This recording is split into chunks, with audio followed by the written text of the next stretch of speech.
Pagod basketball na, boy. Pagod talaga mag-basketball. Medyo pawis na nga. Oo nga eh, parang maamoy na rin ako. Mamoy ka na. Meron ka ba dyan pabango? Pabango?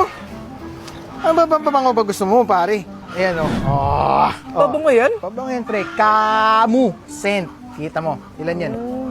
Pang! Wow, grabe. 1, 2, 3, 4, 5, 6. O, pili ka lang dyan. Lahat yan. Sobrang nakakalalaki. Bigay ito ng girlfriend ko, men. Tinan mo, iba-iba. Sobrang babango nito. Alam mo, one time nag-basketball ako, nagpabango ako, hanggang matapos yung laro ko, ang bango ko pati.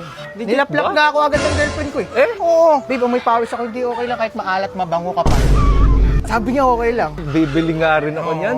Binigay to sa akin ng girlfriend ko Valentine's kahapon. Siyempre, Ay, wow. sobrang bango. Binembang ko siya. Hindi siya nagre-reklamo kasi pawisan na ako. Ang bango ko daw. Oo nga. Pero maganda to maganda to, men. Mabibili mo to sa yellow basket ko. Yan. Hindi ko nga alam na may yellow basket pala to. Camu. Camu scent. Yan. Packaging.